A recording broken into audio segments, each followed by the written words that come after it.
In 1947, Pakistan was carved out of the Indian subcontinent as a homeland for Muslims, born from an idea of dignity, justice, and freedom. It was envisioned as a democratic and inclusive nation where governance would rest in the hands of its people and where Islam's principles of equality, unity, and accountability would shape a moral state.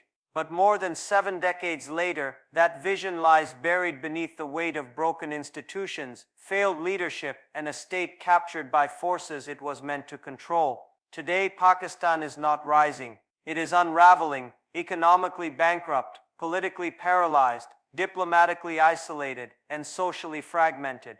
A nation of over 240 million is being pushed toward a precipice. The state survives on emergency loans and diplomatic crutches, but it does not function with autonomy or vision. It exists in crisis mode, reacting, not planning, pleading, not leading. The story of Pakistan's decline is not the result of a single misstep. It is a pattern, long in the making, deliberate in execution, and devastating in consequence. At the heart of this pattern is a dark truth. Pakistan's most powerful institution, the military, never truly stepped back from power. It simply learned to rule from the shadows. In many countries, the military protects the state. In Pakistan, the military is the state. From its earliest years, the military established itself not merely as a defense force, but as a parallel government, gradually asserting control over foreign policy, internal security, economic assets, and civilian leadership. The first major breach came in 1958, when General Ayub Khan imposed martial law and suspended the constitution. That was not a temporary measure. It was the beginning of a systemic coup, a quiet, enduring replacement of democracy with controlled governance. Since then, Pakistan has never fully returned to democratic rule. What followed Ayub was a cycle, repeated like clockwork. Civilian governments rise and fall at the pleasure of generals. Elections are held but never respected. Parliaments are formed but never empowered. Every prime minister who dared to assert independence was cut down. Zulfikar Ali Bhutto was executed. Nawaz Sharif was exiled, then disqualified. Imran Khan, once favored by the establishment, was discarded once he stepped out of line.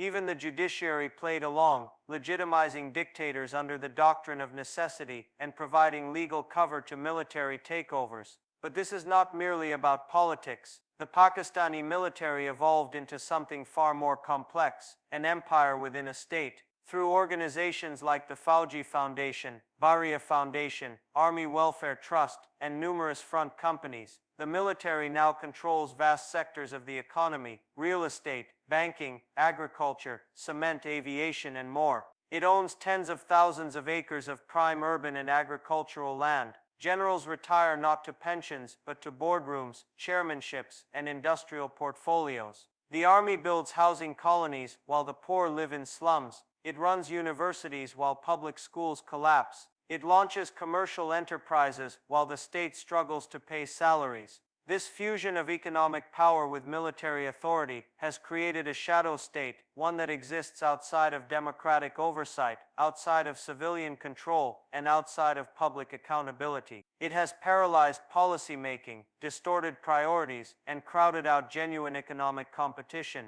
Civilian governments cannot challenge this structure. They can only navigate it or be removed. Meanwhile, the ordinary citizen suffers. Pakistan's economy, starved of reform and innovation, depends on remittances, foreign aid, and loans. Successive governments have borrowed recklessly to pay for import subsidies and defense expenditures. Foreign exchange reserves swing between insolvency and bailout. Inflation eats away at household incomes. Power shortages, unemployment, and food insecurity are daily realities. The state is too broke to educate its children or heal its sick, yet never too broke to buy weapons or build monuments to its own greatness. This militarized economic structure has also crippled private investment. Investors avoid Pakistan not only because of terrorism or instability, but because the market is rigged, dominated by military-owned businesses that enjoy legal protection, tax exemptions, and privileged access to land, capital, and regulation. The military does not simply defend the economy, it distorts it. At the same time, Pakistan's foreign policy is dictated not by trade or diplomacy, but by military doctrine. For decades, the country has obsessed over India as its existential enemy. It has poured billions into building strategic parity through nuclear weapons, conventional arms, and militant proxies. But what did this achieve? India liberalized its economy in the 1990s, invested in education and infrastructure, and integrated into the global economy. Today it is a member of the G20, a tech hub, and a favored investment destination. Pakistan, meanwhile, isolated itself politically, economically, and regionally. It missed the Asian century. The few civilian leaders who tried to make peace with India were undermined. When Indian Prime Minister Atal Bihari Vajpayee visited Lahore in 1999, the Kargil conflict, planned by the Pakistani military, erupted just months later. When Narendra Modi made a surprise visit to Lahore in 2015, the Pakistan Cod attack followed almost immediately. These were not coincidences. These were signals. Peace is not the prerogative of politicians. War, or at least the threat of it, is the business of generals. This foreign policy of confrontation has left Pakistan isolated, even among Muslim nations. Gulf states have shifted their focus to India. Saudi Arabia and the UAE now invest more in Indian infrastructure and energy than in any Islamic country. China, once seen as an all-weather friend, is growing cautious. CPEC, the flagship project of the China-Pakistan partnership, has stalled. Projects remain incomplete. Chinese workers have been targeted by local militants, and Beijing, increasingly pragmatic, is turning its attention to more stable regions. Internally, the damage is worse. The education system is in shambles. Over 20 million children are out of school. Universities are underfunded and overregulated. Independent thought is discouraged. Critical thinking is punished. The state fears an educated population and instead fosters rote learning, ideological conformity, and controlled narratives. Healthcare is collapsing. Public hospitals are underfunded, understaffed, and overcrowded. Rural areas are virtually abandoned. Millions suffer from preventable diseases. Mental health is a national crisis, largely ignored.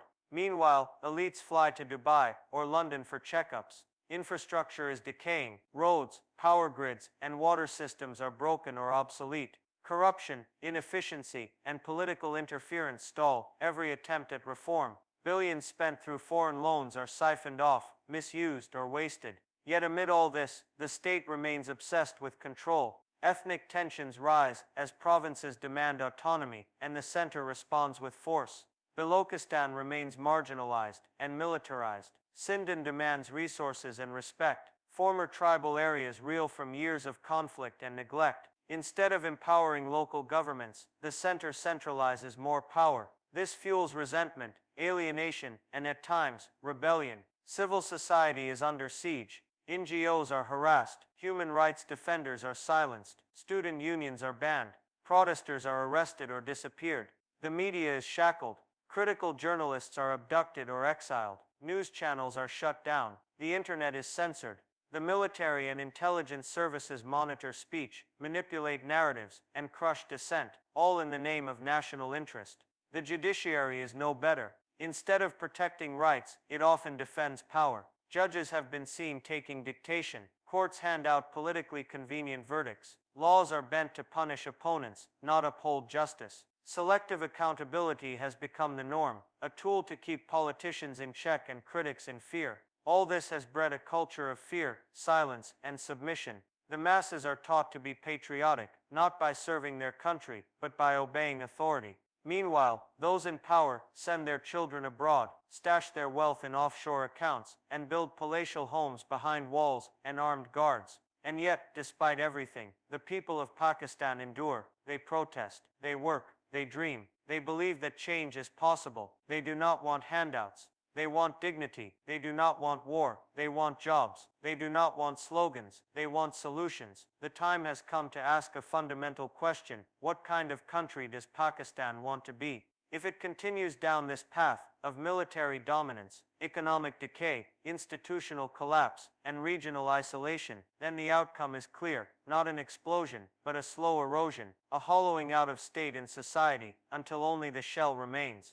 But if Pakistan chooses to truly return power to the people, to dismantle military monopolies, to invest in human capital, to normalize relations with its neighbors, and to trust its own citizens, then perhaps, just perhaps, it can still become the nation it was meant to be. Nations do not fail because they are poor. They fail because they refuse to reform. They fail because those in power fear change more than collapse. They fail because the lies become more comforting than the truth. Pakistan is not beyond saving, but time is not on its side. The world moves fast, and history does not wait for those who hesitate. For Pakistan to break the vicious cycle of decline, it must confront not just policy failures, but a deep institutional pathology, the belief that power must remain centralized in a narrow elite, guarded by uniforms and driven by fear. But history shows us that true progress only begins when fear gives way to freedom, when people are trusted to speak, choose, and build. The road forward is not easy. The structures of dominance are deeply entrenched. The military is not merely a political actor, it is a cultural institution, an economic juggernaut, and a psychological presence. It is romanticized in textbooks, glorified in cinema, and shielded by nationalistic myths. Any challenge to its supremacy is portrayed as treason, but patriotism does not mean submission to generals. It means loyalty to people, to justice, to truth. Real patriotism demands the courage to criticize and the vision to rebuild. Rebuilding Pakistan requires dismantling the twin pillars of its current dysfunction: unchecked military power and parasitic economic management. That starts with restoring true civilian supremacy. The army must return to its constitutional role, defending borders, not dictating policies. Intelligence agencies must be placed under parliamentary oversight. Defense budgets must be made transparent and subject to audit. Military-owned businesses must be taxed, regulated, and separated from national decision-making. This is not unprecedented. Countries like Turkey, Indonesia, and Brazil have faced similar dilemmas: powerful militaries that overshadowed civilian rule. But with courage and public pressure, they rebalanced their institutions. Turkey's military once dominated its politics. Today it no longer decides who governs. Indonesia emerged from decades of military dictatorship to build a vibrant, if imperfect, democracy. Pakistan too can evolve, but only if it chooses reform over repression. Economically, the country must abandon the illusion of survival through loans and bailouts. The IMF cannot fix what Pakistan refuses to reform. Foreign donors can buy time, but not direction. The real solution lies in restructuring the economy from the ground up. That means expanding the tax base, not by squeezing the poor, but by taxing the rich. Pakistan's elite, including feudal landlords, untaxed traders, and military-run conglomerates, must contribute their share. No country can grow when 99% of its citizens carry the burden for 1%. It also means redirecting spending from defense to development. Every rupee spent on weapons that will never be used is a rupee stolen from a classroom, a clinic, or a clean water project. Pakistan must invest in its people, in teachers, doctors, engineers, and entrepreneurs. Its real strength lies not in tanks or missiles, but in the 130 million young people who can transform this nation if given the tools, trust, and opportunity. Agriculture, long the backbone of Pakistan's economy, is languishing. Outdated methods, water mismanagement, and feudal land control have stifled productivity. Land reforms are essential. Small farmers must be empowered with credit, training, and land rights. Modern irrigation and climate-resilient crops are no longer luxuries. They are national security imperatives. Food insecurity and rising global prices will only intensify Pakistan's vulnerability unless agriculture is revived with seriousness and science. Industrial growth, too, has stagnated. Instead of protectionist policies that shield inefficiencies, Pakistan must create an environment where innovation thrives and investment feels safe.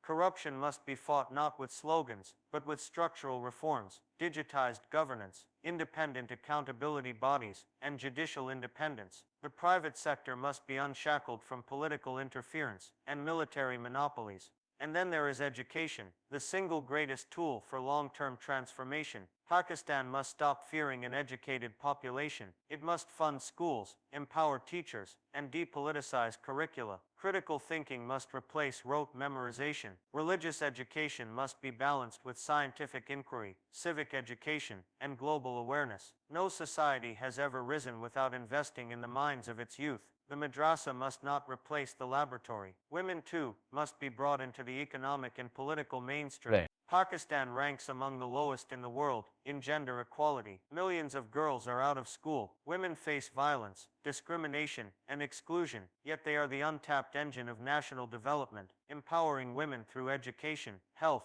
and legal rights is not charity. It is economic logic and moral necessity. Politically, Pakistan must revive real federalism. Provinces must be granted not only formal autonomy, but functional control over resources, governance, and development.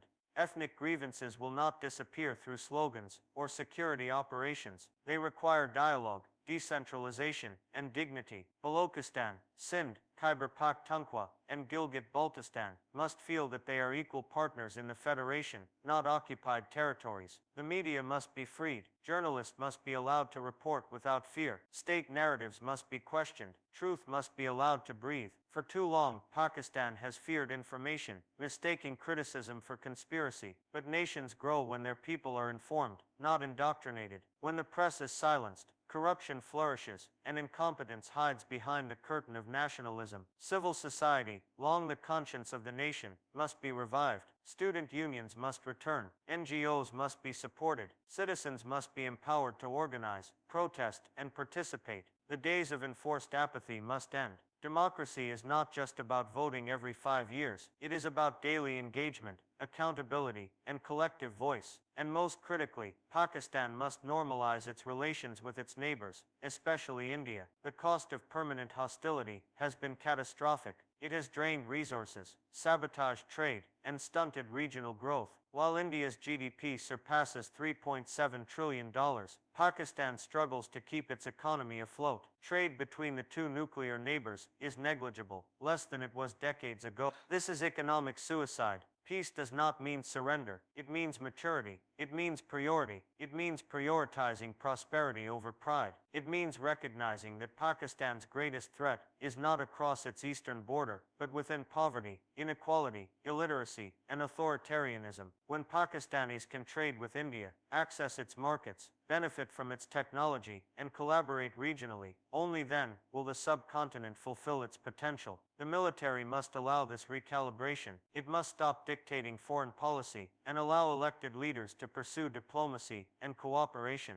Peace is not weakness. It is strength with wisdom. It is courage without violence. Above all, Pakistan must begin telling itself the truth. The myth of exceptionalism must end. Pakistan is not the fortress of Islam. It is a country like any other, with flaws, with potential, with responsibilities. It is not a chosen nation. It is a struggling one, and it will only survive if it finds the humility to learn, the honesty to reflect, and the courage to change. The future is not written. Pakistan stands at a crossroads. One path leads to more of the same: military dominance, economic collapse, isolation, and eventual irrelevance. The other leads to a rebirth of democracy, prosperity, and regional integration. The choice is not abstract. It is urgent. This is a moment of reckoning, not for politicians, but for the people. It is the citizens who must demand accountability. It is the youth who must rise with ideas, not just hashtags. It is the professionals, the farmers, the teachers, the entrepreneurs, all those who have been ignored, who must now shape the conversation. History is watching. The world is moving on, and Pakistan must decide. Will it be a prisoner of its past, or an architect of its future? Let the generals return to their barracks. Let the people rise to their destiny. Let Pakistan choose life, over fear, over silence, over slow collapse. Because the truth is this: Pakistan does not need a savior. It needs a system that serves its people, all its people, with justice, dignity, and hope.